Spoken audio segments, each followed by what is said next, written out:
Հորիզոնի գլխավոր թողարկումն է, բարև ձեզ։ Վարչապետ Նիկոլ Փաշինյանը կառավարությունում հյուրընկալել է պաշտոնական այցով Հայաստանում գտնվող Վրաստանի նախագահ Միխայիլ Կավելաշվիլիի գլխավորած պատվիրակությանը։ Զրուցակիցները քննարկել են Հայաստան-Վրաստան համագործակցության օրակարգային տարբեր հարցեր, որոնք վերաբերել են տնտեսության, զբոսաշրջության, ենթակառուցվածքների, կրթության եւ այլ ոլորտներում համատեղ ծրագրերին։ Զրուցակիցները անդրադարձ են կատարել տարածաշրջանում տեղի ունեցող գործընթացներին։ Երկուստեք ընդգծվել է Հայաստանի եւ Ադրբեջանի միջև խաղաղության համաձայնագրի ստորագրման կարեւորությունը ի նպաստ տարածաշրջանում երկարատև խաղաղության ապահովման։ Մինչ վարչապետ Փաշինյանի հետ հանդիպումը Վրաստանի նախագահ Միխայիլ Կավելաշվիլիին ընդունել է նաև Հայաստանի նախագահ Վահագն Խաչատուրյանը։ Հանդիպումից հետո երկու երկրների նախագահները հանդես են եկել հայտարարություններով։ Զվարթնոց օդանավակայանից Միխայիլ Կավելաշվիլիին ուղեկցել են հանրապետության նախագահի նստավայր, որտեղ տեղի ունեցել դիմավորման պաշտոնական արարողությունը։ Հայաստանի նախագահ Վահագն Խաչատուրյանը ողջունել է իր պաշտոնակցին, ապա զինվորական նվագախմբի կատարմամբ հնչել են Հայաստանի և Վրաստանի պետական օրհներգները։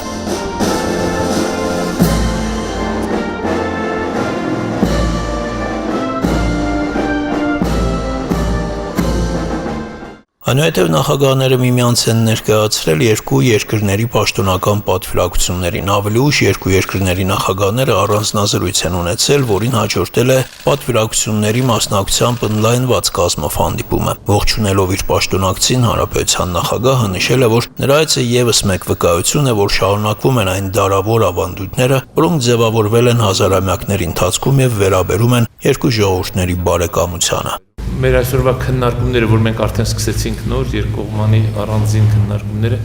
կունենան շարունակականություն եւ ամենակարևորը մեկ անգամ եւս կհաստատեն, որ Հայաստան-Վրաստան, Վրաստան-Հայաստան հարաբերությունների զարգացման միտումը չի կանգնի եւ մենք անընդհատ նոր գաղափարներով հանդես կգանք եւ որը ի նպաստ կլինի այս մեր երկու երկրների եւ մեր երկու ժողովուրդների դարավոր բարեկամության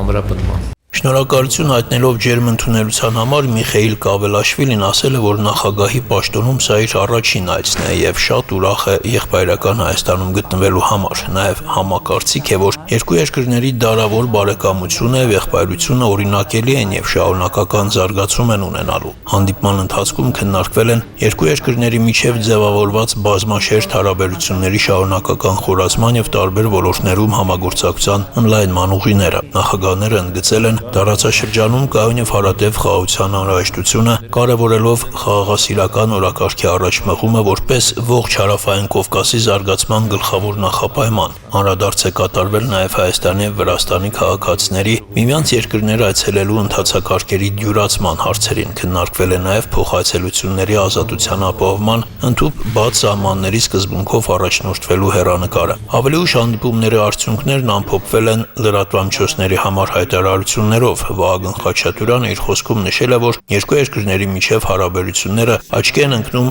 մեծ ակտիվությամբ եւ ընդլայնվող բովանդակությամբ։ Հայաստանի եւ Վրաստանի միջպետական հարաբերությունները հիմնված են ռազմավարական գործընկերության տրամաբանության, ժողովրդավարական արժեքների, մեր պետությունների ինքնիշխանության եւ երկու բարեկամ ժողովուրդների ընդհանուր քրիստոնեական արժեհամակարգի վրա։ Նախորդ տարիներին համագործակցության աննախադեպ ակտիվացումը, ռազմավարական գործընկերության հաստատումը կայուն հիմքեր են ստեղծել եւ պարտավորեցնում են մեզ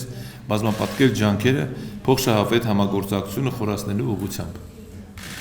Կարևորում եմ Հայաստանի եւ Վրաստանի կողմից միմյանց տարածքային ամբողջականության ճանաչման վերաբերյալ հայտարարությունները,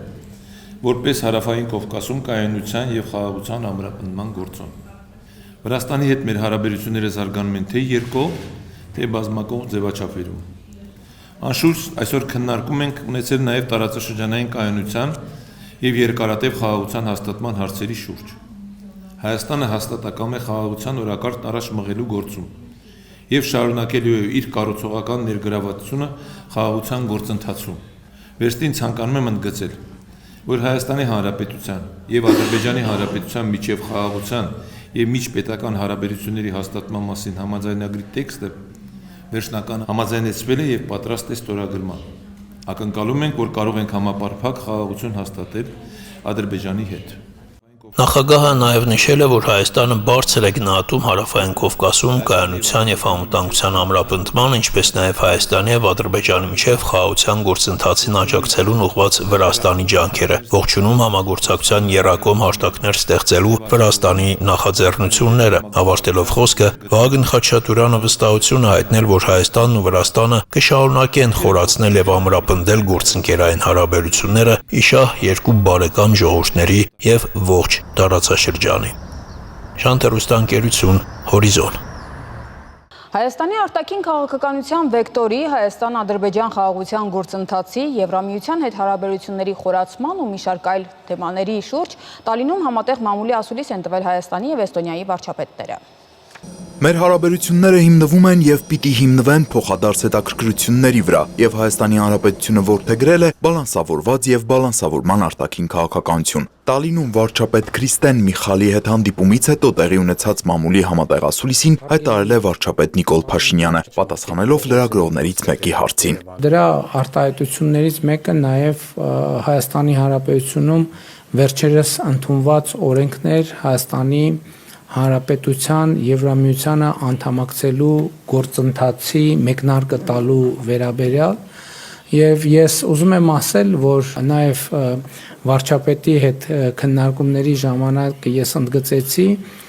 որ այդ օրենքը մենք դիտարկում ենք նաեւ որպես լրացուցիչ խթան մեր ժողովրդավարական բարեփոխումների համար։ Հայաստանում երբեմն նաև արվում են մեկնաբանություններ, որոնք Փաշինյանի կարծիքով ճիշտ չեն արտահայտում իրականությունը։ Նրա խոսքով Հայաստանը ամենևին էլ Ռուսաստանի հետ իր հարաբերությունները լարելու, խզելու, փչացնելու մտադրություն չունի։ Հայաստանն ուզում է, ինչպես եւ տրամաբանական է, ունենալ լավ հարաբերություններ միջազգային բոլոր գործընկերների հետ։ Ավելին, մենք ուզում ենք ունենալ կարգավորել մեր հարաբերությունները մեր տարածաշրջանի երկրների հետ։ Մենք ուզում ենք հարաբերությունները կարգավորել Ադրբեջանի հետ, Թուրքիայի հետ, մենք ուզում ենք ավելի լավացնել հարաբերությունները մեր մյուս հարևանների հետ, Վրաստանի հետ, Իրանի Իսլամական Հանրապետության հետ եւ իհարկե մենք ուզում ենք խորացնել մեր հարաբերությունները Եվրամիության հետ, եթե մենք տեսնենք, թե վերջին տարիներին ինչ զարգացումներ են եղել Հայաստան-Եվրամիություն հարաբերություններում, գուցե թե որոշ ժամանակ առաջ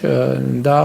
թվար եւ գնահատվեր անիրատեսական եւ անհնար։ Վարչապետն ընդգծում է, այսօր Հայաստանում Եվրամիության քաղաքացիական դիտորդական առաքելություն կա եւ իր շնորհակալությունն է հայտնում Եվրամիությանը, նաեւ Էստոնիային այդ որոշմանն աջակցելու համար։ Փաշինյանը հույս է հայտնում, որ Եվրամիության հետ կխորացվեն հարաբերությունները մի շարք ոլորտներում, այդ թվում տնտեսական, առևտրային ուղղություններով։ Իսկ ինչպես է Էստոնիան գնահատում Հայաստանի ներկայիս հետագիծը դեպի Եվրամիության հետ ավելի խոր ինտեգրում եւ կոնկրետ ինչ առաջարկով կարող է աջակցել մեր երկրին։ Հարցն այս անգամ Էստոնիայի վարչապետին էր ուղղված։ Իրապես ուրախ եմ, որ դուք որդեգրել եք փիլիսոփայական մոտեցում, այն է, որ բարեփոխումները հայ ժողովրդի կյանքը լավարկում են, այսինքն ոչ թե բարեփոխումներ են հանուն բարեփոխումների, այլ բարեփոխումներ հանուն ել ավելի լավացնելու Հայաստանի ժողովրդի կյանքը։ Եվ ինչ կարող է անել Էստոնիան։ Մենք կարող ենք օգնել մեր թվային պետության փորձով։ Կարևորագույն բարեփոխումներ են իրականացվում Հայաստանում, դուք հստակ ընտրել եք մի ճանապարհ, որը նշանակում է ավելի սերտ հարաբերություններ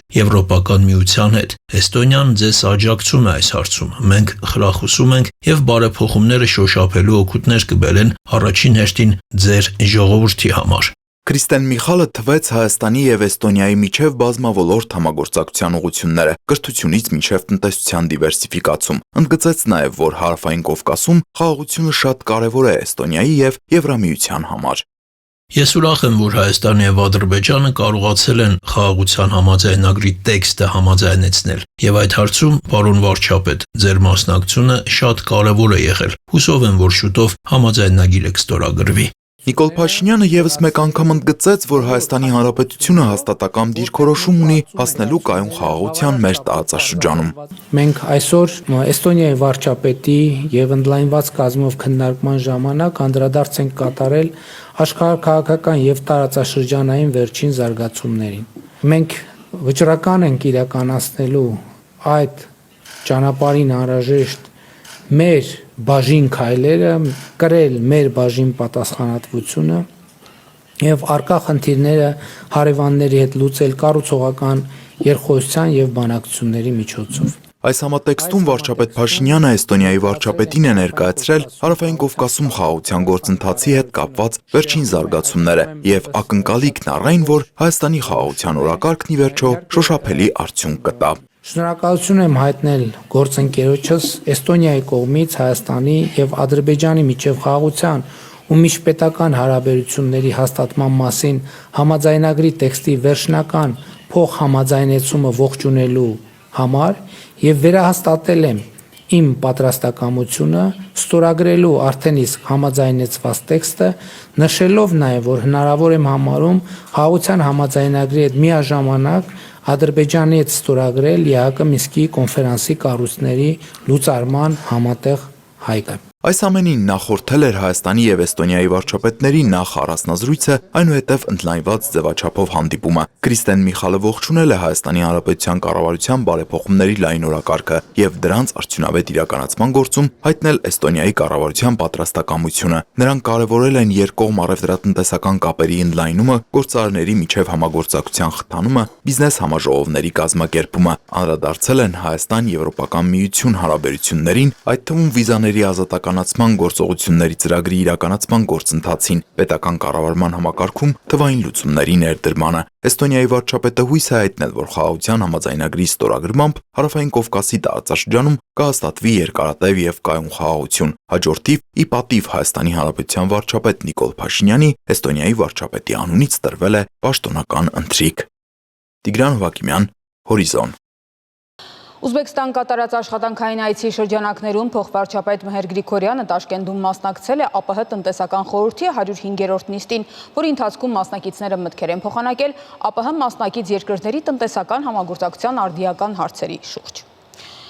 Կատարի պետություն կատարած աշխատանքային այցի ընթացքում անվտանգության խորհրդի քարտուղար Արմեն Գրիգորյանը հանդիպել է Կատարի Էմիրի ազգային անվտանգության խորհրդական Մոհամմադ բին Մահմադ Ալ-Մուսնադի հետ։ Հանդիպման ընթացքում զրուցակիցները քննարկել են Մերձավոր Արևելքի անվտանգային իրավիճակը։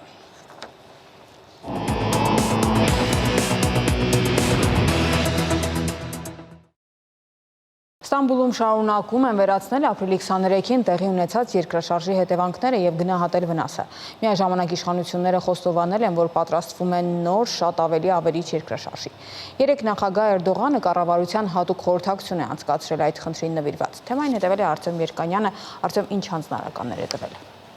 Նախ այդ նիստին ամփոփվեցին երկրաշարժի արդյունքները, արդեն կոնկրետ տեղեկություններ կան, ապրիլի 24-ի երկրաշարժի հետևանքով 6.2 մագնիտուդ զորություն ունեցող երկրաշարժի հետևանքով 236 վիրավոր եւ տուժող է եղել եւ մոտ 2000 շենք տուժել է եւ փլուզվել։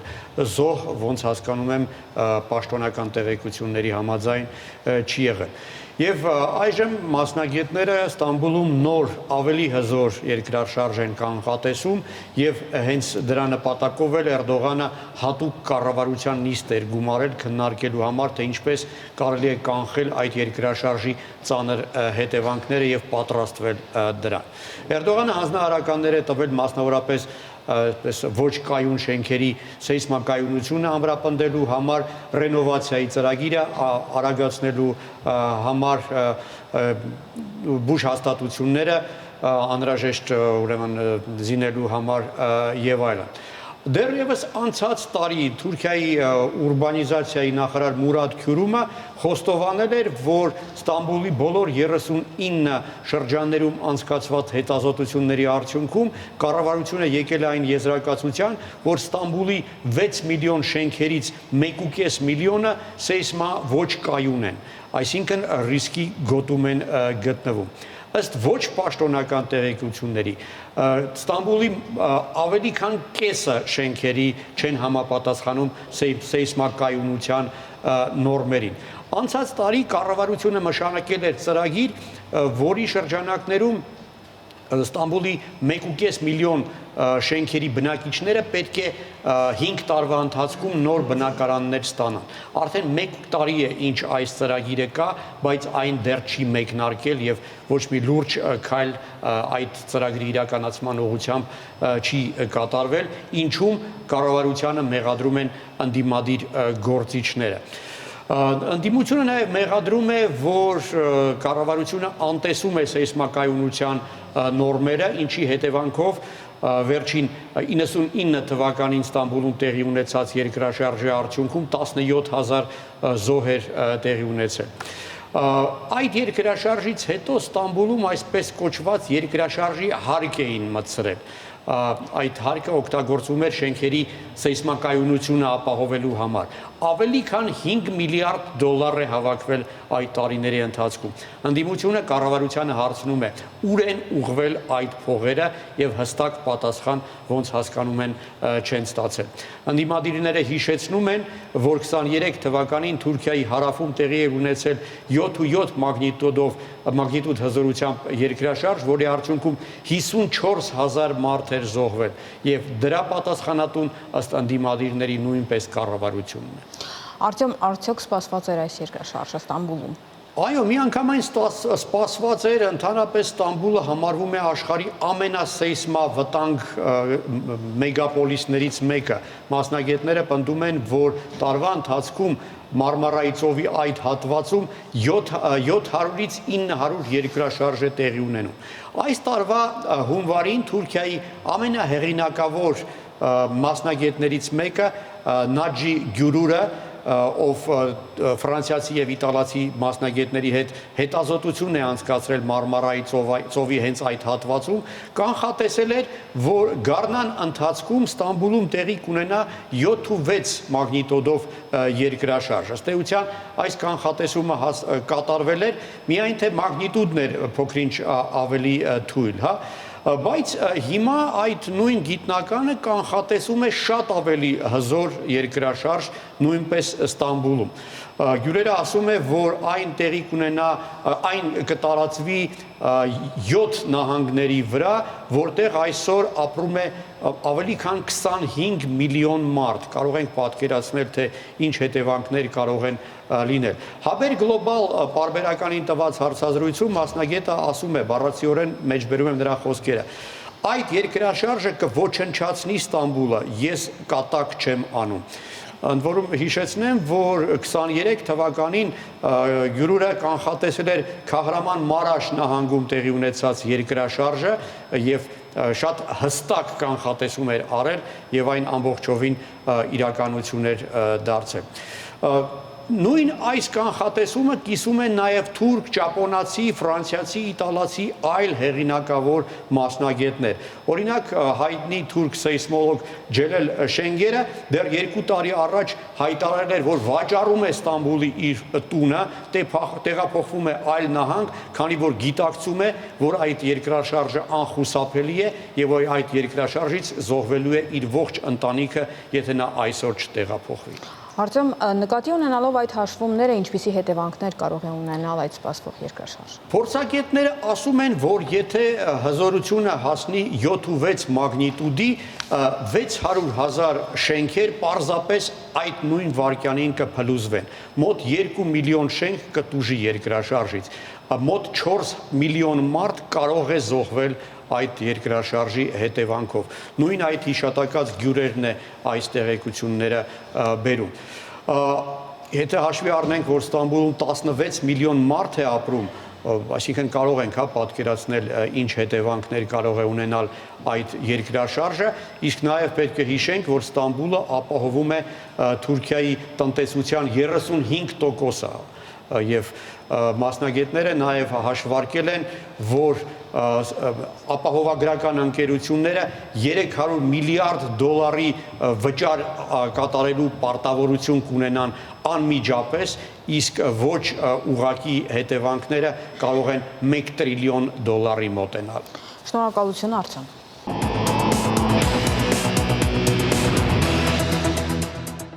Երևանը դարձել է տարածաշրջանի առաջին պաշտպանված ոսկե քաղաքը։ Այսուհետ Երևանի փոքր կենտրոնում 300 մետրը մեկ կլինեն 30 ավտոմատ սարքեր եւ դրանց կցված կամավորներ։ Քաղաքացու սրտի կանգի դեպքում այս նոր համակարգը ապահովում է կամավորի արագ հասանելիությունը սարքին եւ մինչեւ 6 րոպեում արձագանքելու հնարավորություն է տալիս, ինչը էապես բարձրացնում է արտակարգ իրավիճակներում մարդու կյանքը փրկելու հավանականությունը։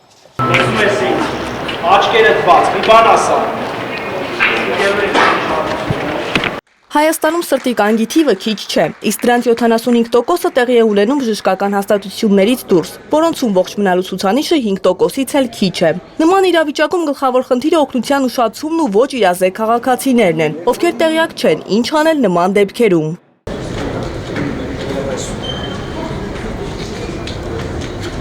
Երևանը դարձել է տարածաշրջանի առաջին պաշտպանված ոսկե քաղաքը, միանալով Սիեթլի, Կոպենհագենի, Ամստերդամի, Տոկիոյի եւ Թել Ավիվի նման խոշոր քաղաքների շարքին։ Երևանի փոքր կենտրոնում ծրագիրն արդեն մեկնարկել է։ Արտաքին դեֆիբրիլյատորներն ամրացվում են միմյանցից ոչ ավելի քան 300 մետր հեռավորության վրա։ Սարքերի թիվն արդեն 30 է, բայց մոտակա օրերին հասնելու է 50-ի։ Երևանը դարձել է տարածաշրջանում առաջին քաղաքը, որտեղ ներդրվել է հանրային առողջության ոլորտում նման կառուցվածքային եւ տեխնոլոգիական ինտեգրված լուծում։ Այս սարքերը, որոնք տեսնում ենք, նախատեսված են անհետաձգելի իրավիճակներում առաջին օգնություն ցուցաբերելու համար եւ վստահորեն կարող են բառացիորեն փրկել կյանքեր մինչեւ բժշկական թիմերի ժամանումը։ Ավտոմատացված արտաքին դեֆիբրիլյատորների արկայությունը թույլ է տալիս կամավորներին մինչև 6 րոպեում հասնել պատահարի վայր, էապես բարձրացնելով սրտային արտակարգ իրավիճակներում փրկության հնարավորությունը։ Կամավոր կարող է դառնալ 18 տարեկանից բարձր յուրաքանչյուրը, ով ցանկանում է հասնել 4 ժամյա վերապատրաստում կյանքեր փրկելու համար։ Այս պահին վերապատրաստվել է 500 կամավոր, թե անհատների, թե մասնավոր կազմակերպությունների շրջանակում։ Կազմակերպիչների խոսքով նպատակն է մինչև տարեվերջ ունենալ 2000 վերապատրաստված քաղաքացի։ Ստեղծվում է մի ամբողջ համակարգ, որի գործունեության շնորհիվ փաստորեն կարող ենք այդ արձագանքը, այդ կրիտիկական ժամանակահատվածում, որը 10 րոպեվա ընթացքում է, դեպս 6 րոպեվա ընթացքում պետք է սկսել վերականգնողական գործունեությունը, որովհետև ամեն րոպեն նվազեցնում է 10%-ով մարդու ողջ մնալու հնարավորությունը։ Միջոցառումից հետո լրագրողների հետ հարցու պատասխանի ընթացքում քաղաքապետ Տիգրան Ավինյանն անդրադարձավ նաև քաղաքում առանձնից ու անձրևից հետո առաջացող հետևանքներին ու ընթացող փոսալցման աշխատանքներին, որոնք քաղաքապետի խոսքով 1 ամսում կհասցնեն ավարտին։ Նաև անձրևներով, առատ անձրևներով պայմանավորված տարբեր հատվածներում ասֆալտի վիճակը գնալով ավելի վատ թարանում է, ենթակառուցվածքով նաև մաշվող ջրի խողովակներ ու կոյուղիներով այո ճանապարհների վիճակը գնալով վատ թարանում է եւ այո Երևանի քաղաքապետարանը հիմնարար լուծումներ է տալիս։ Հիմա իհարկե փոսալցման աշխատանքները մենք 1 ամիս հետո ամբողջը կանենք կավարտենք, ամբողջ քաղաքով կանենք կավարտենք, էլի ժամանակավորապես այդ հարցի մասին կմոռանանք, էլի հաջորդ տարի գարնանը որոշ չափով կվերադառնանք, բայց ամեն ինչ համեմատության մեջ է պետք տեսնել, կներեք Նախորդ տարի այս ժամանակ շատ ավելի մեծ ծավալի խնդիրներ ունենք, շատ ավելի մեծ ծավալի աշխատանքներ ունենք անելու, այս տարի ծավալները էլի կան, բայց նույնը չեն։ Երևանի քաղաքապետը նշեց, որ կլիմայական փոփոխություններին համապատասխան քաղաքապետարանը փորձում է համապատասխան գործիքակազմ կիրառել խնդիրների լուծման համար։ Լիպսիմե Հավաքյան, Լևոն Խաչատրյան, Հորիզոն։ Ավարտվեց Հորիզոնի այս թողարկումը, կարճատև դադար, որից հետո մենք կվերադառնանք այլ տեղեկատվությամբ։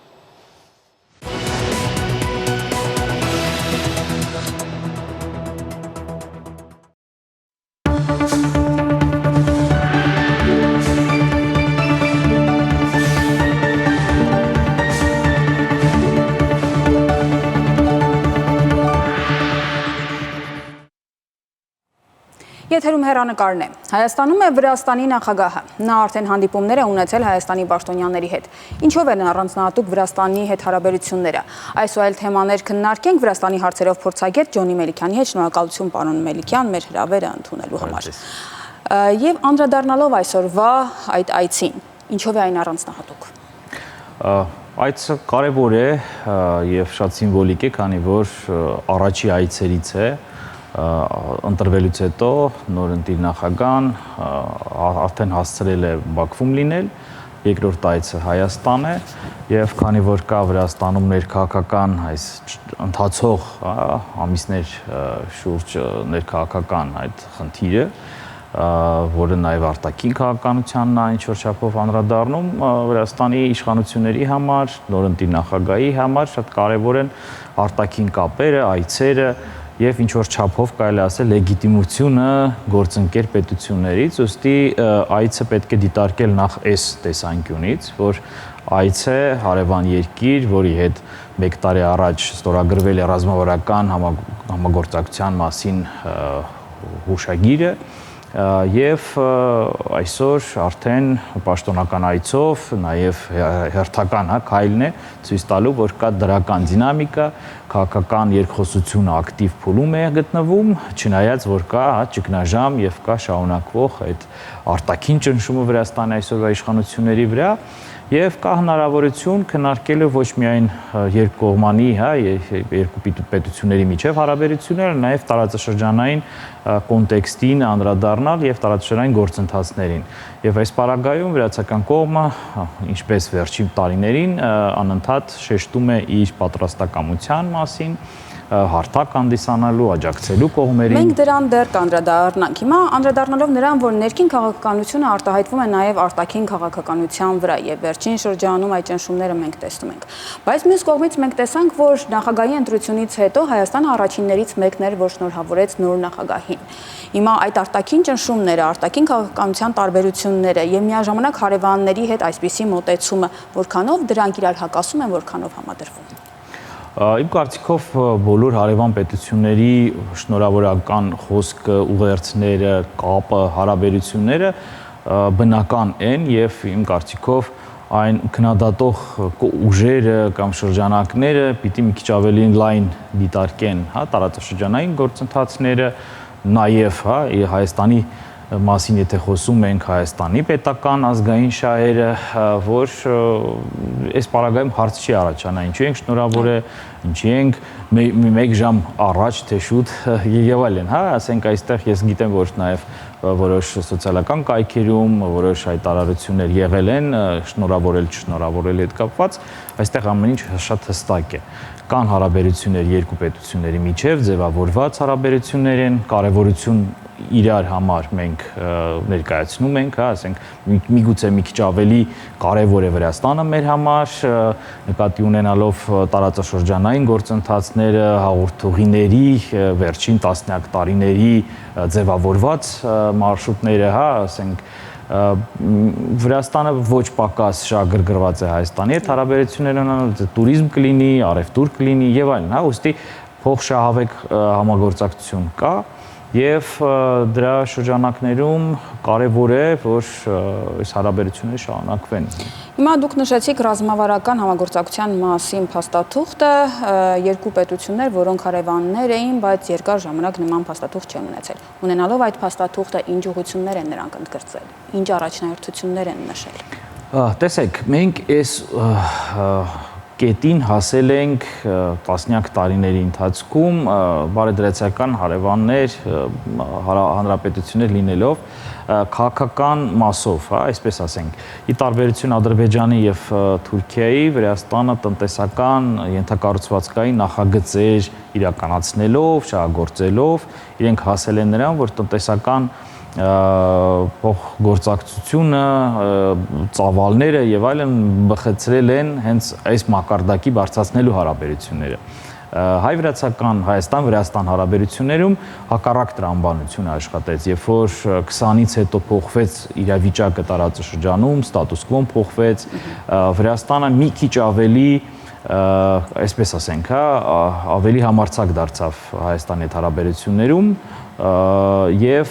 փորձ է արում առ այսօր հավասարակշռել Ադրբեջանի հետ հարաբերությունները Հայաստան-Վրաստան հարաբերություններով, միգուցե այսպես ասեմ, որ մենք այս ուղու սկզբում ենք գտնվում եւ այսօր արդեն քաղաքականապես երկու մայրաքաղաքների կողմից ֆիքսելով ռազմավարական բնույթ հարաբերությունների պետք է կարողանանք արդեն ամենօրյա աշխատանքով օրակարգ այնպես ձևափոխենք, այնպես խորացնենք մեր փոխգործակցությունը, որ տնտեսական նախագծեր լինեն ոչ միայն Հայաստանի համար կարևոր կամ Վրաստանի երկու պետությունների եւ տարածաշրջանային կարևորություն ունեցող, ինչը ել ավելի կակտիվացնի տնտեսական մեր հարաբերությունները եւ տարիներ անց, միգուցե 3-5 տարի հետո մենք տեսնենք, որ ցուցանիշները եւս աճել են եւ արդեն համապատասխանում են ռազմավարական բնույթին հարաբերությունների, ուստի այսօր մենք պետք է ֆիքսենք, որ կա կարիքը օրակարգի թարմացման եւ մի քանի օրից միջայլոց տեղի կունենա խոշոր հայ-վրացական բիզնես համաժողով, որի նաեւ նպատակներից է երկու երկրների բիզնես համայնքներին մի տեղ նստացնելու եւ ինչու ոչ նաեւ մտածելու եւ փորձելու ուղիներ գտնելու այս հարաբերությունների ակտիվացման համար, խորացման համար, ուստի այս ուղղությամբ իմ կարծիքով հստակ է, որ թե Թբիլիսին պաշտոնական, թե Երևանը այս հարցում միակարծիք են եւ շարունակելու են ուղին։ Ինչ կարող է տալ Հայաստանը Վրաստանի եւ Վրաստանը Հայաստանի նույն տնտեսական առումով։ Այս պահին ինչն է գրավիչ։ Դե տեսեք, լոգիստիկան է ամենակարևորը, մենք ծովին ելք չունեցող պետություն ենք, Վրաստանի հնարավորություններից ենք օգտվում, Վրաստանը երկար տարիներ, տասնյակ տարիներ օգտվել է մեր բարդ աշխարհաքաղաքական իրավիճակից եւ նույնիսկ ինչու ոչ, ինչի թաքցնենք, գումար է աշխատել։ Ուստի այսօր Հայաստանը փորձում է այլընտրանքային ուղիներ ունենալ նույն կենտրոնական Ասիա դեպի Իրանի միջոցով կամ ասիական շուկաներ Իրանի միջոցով կամ եթե ապագայում լինի հնարավորություն հայ-թուրքական սահմանի բացման, ապա այստեղ արդեն նոր նավահանգիստների թուրքական հնարավորությունը կբացվի, ուստի այդտեղ Վրաստանի համար ինչ-որ չափով մարտահրավերներ են գալու, բայց այստեղ նաև ինչն է կարևոր, որ պետք է Թբիլիսին հասկանա, որ կարող եմ ինչ-որ մի տեղ կորցնի, բայց եթե համատեղ ինչ-որ նախագծեր լինեն, այս ամենը կբալանսավորվի այլ նախագծերով եւ այլ ծրագրերով։ Ուստի այստեղ շատ կարեւոր է, որ Երևանը հասկանալիորեն, Երևանը փորձում է դիվերսիֆիկացնի իր լոգիստիկ հնարավորությունները, առևտուրը տարբեր ուղղություններով, Վրաստանի մասով մենք միշտ ավանդական այն երկրներից ենք, որի քաղաքացիները այցելում են Վրաստան, տարեկան 1.5 միլիոն այցելուից ավել է կազմում, բավականին լուրջ ներդրում է Վրաստանի տնտեսության մեջ, առևտրի մեջ որոշ տարիներ մենք նույնիսկ արտահանել ենք ավելին, քան ներմուծել ենք Վրաստանից, հենց Վրաստանում արտադրված ապրանքների, քանի որ մնացած այլ ապրանքները Հայաստան հենց Վրաստանի միջոցով են գալի, բայց մեր առևտրաշրջանառության մեջ իրենք չեն ներառվում, ուստի այստեղ էներգետիկ ոլորտը կլինի, այսօր IT ոլորտում կա հնարավորություն տարածաշրջանային հաբի ձևավորման, այստեղ նաև միգուցե առաջանա Սևծովյան Մալուխի նոր նախագծի, որով ինտերնետի հնարավորություն կլինի Հայաստան եւ Հայաստանից ինչպես նախկինում էր արտահանելու մերձավոր արևելք ինտերնետ եւ այլն, տարբեր հնարավորություններ կան, ուստի շատ կարեւոր է, որ երկու պետությունն էլ, երկու կառավարությունն էլ կարողանան բիզնեսին ճիշտ հուշեն, բիզնեսին ճիշտ հնարավորություններ տան եւ բիզնեսը արդեն իր շահը տեսնելով աջակցությունը պետության կամ ոչ չմիջամտությունը պետության կողմից հավելյալ տեսնելով իրենք կարողանան կոոպերացիայով աշխատեն եւ նոր այդ նախագծերը սկսեն իրագործել։ Այդ ծրագրերը կարող են իրականություն դառնալ այն դեպքում, երբ տարածաշրջանը կայուն է։ Եվ տեսնում ենք, որ Վրաստանը վերջին շրջանում առավել ակտիվ է ասում, որ ես պատրաստ եմ հարթակ տրամադրել Հայաստանին եւ Ադրբեջանին, որպեսզի գնան այդ խաղաղության ճանապարհով։ Ցանկությունը մի բան է, բայց որքանով է Վրաստանը իզորու դա իրականացնել։ Տեսեք, այստեղ այդ ցանկությունը ինքը երկու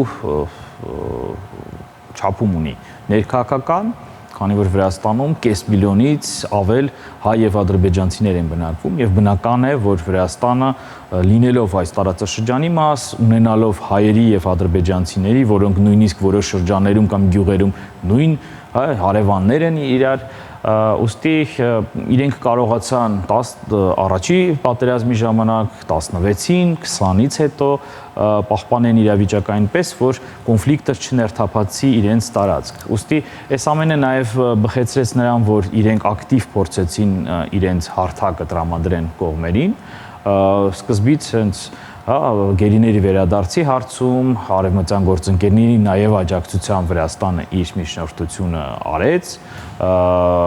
հաջողվեց, դրանից հետո քանի որ Ադրբեջանը եւ Հայաստանը տարբեր հարթակների միջև էին, ռուսական, բրյուսելյան, հետո նույնիսկ ալմանատյան եղավ, բայց վերջի շրջանում ինչն էր հետաքրքիր, որ հնարավորություն եղավ 3 փոխարգործնախարարների հանդիպումը կազմակերպելու Վրաստանում, որը միգուցե ավելի, որը չէր վերաբերվում հայ-ադրբեջանական հարաբերություններին կամ Հայաստան-Ադրբեջան process-ին, այլ ինչ որ չափով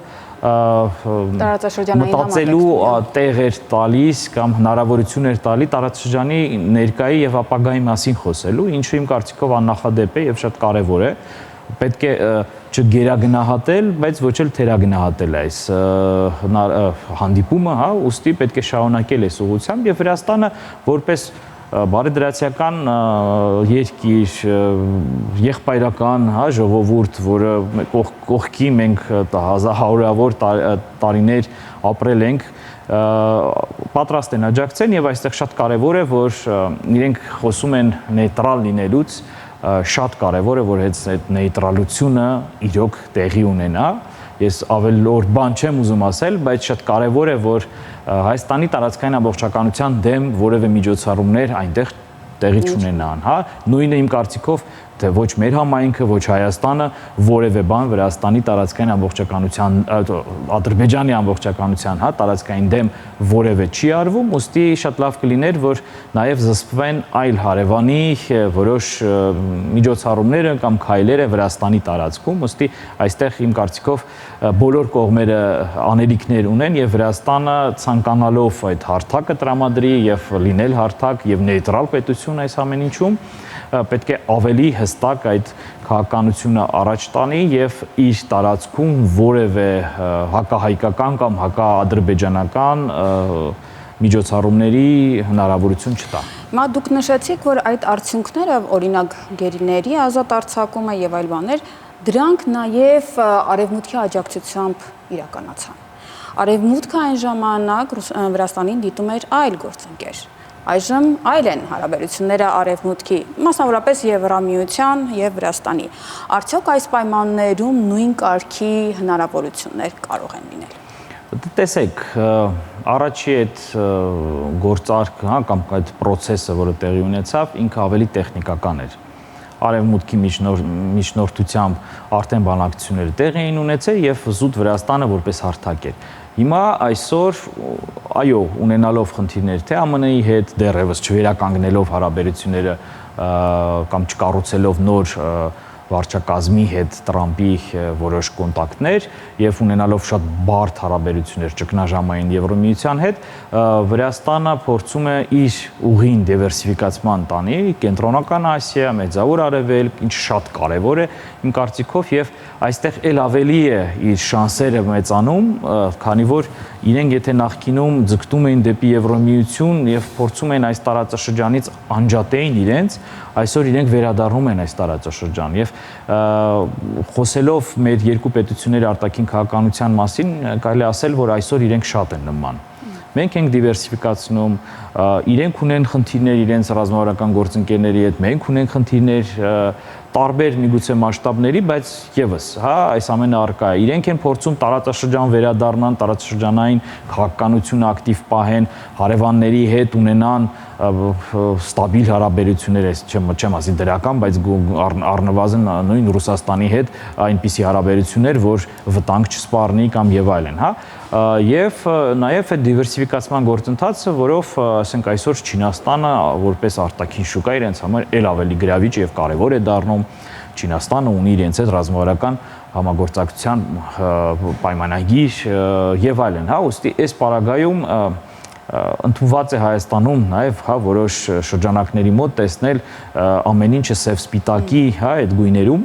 բայց Վրաստանի պարագայում այդպես հստակ չէ այս ամենը, եթե արևմուտք չի նշանակում Ռուսաստան է, եթե արևմուտք չի նշանակում է, որ Վրաստանը փորձելու է շարունակել իր հարաբերությունները բարելավել այլ ուղղություններով,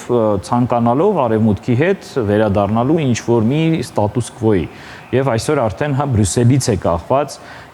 եթե իրենք ունեն օրակարգ այս տարածաշրջանում, իսկ իմ կարծիքով իրենք պիտի ունենան օրակարգ, եւ եթե իրենց համար կարեւոր է Հայաստանի եվրոինտեգրումը, այս էլ Վրաստանից անջատ չի կարող այս ամենը տեղի ունենա, ուստի պիտի թե Վրաստանի հետ ունենան ինչ որ մի մակարդակի հարաբերություններ, իսկ այս իշխանությունները որևէ տեղ չեն գնալու եւ միջև հաջորդ ընտրություններ մնալու են, հա, ուստի այն դադարեցված հարաբերություններ իմ կարծիքով ուշ թե շուտ պիտի վերականգնվեն եւ այստեղ նաեւ կարելի ասել Հայաստանի դիվերսիֆիկացման քաղաքականության տեսանկյունից կարևոր է այս ամենը, քանի որ նույնիսկ եթե չեմ սխալվում վարչապետը Էստոնիայում եղած ժամանակ նաեւ Վրաստանը ակնարկել բաց հատվածում բանակցությունների, ինչը ցույց է տալի, որ փակ հարաբերություններում եվրոպական մեր գործընկերների Հայաստանը փորձում է Վրաստանի նաեւ հարցերը բարձրացնել, ինչը իմ կարծիքով շատ ճիշտ է, ռազմավարական շատ կարևոր է, քանի որ առանձին Հայաստան Եվրոմիությունը այս բարդ տարածաշրջանում, որտեղ նույնիսկ Վրաստանը արդեն ունի խնդիրներ արևմուտքի հետ, հնարավոր չեն։ Այո, ինչ որ կարմիր գծերի, ինչ որ մի մասշտաբի գործընթաց կարող է տեղի ունենալ, բայց այս ամենը սահմանափակ է լինելու։ Վրաստանի հետ միասին միգուցե ավելի շատ հնարավորություններ կլինեն։ Շնորհակալություն, ես հիշեցնեմ իմ զրուցակիցը Վրաստանի հարցերով փորձագետ Ջոնի Մելիքյանն էր։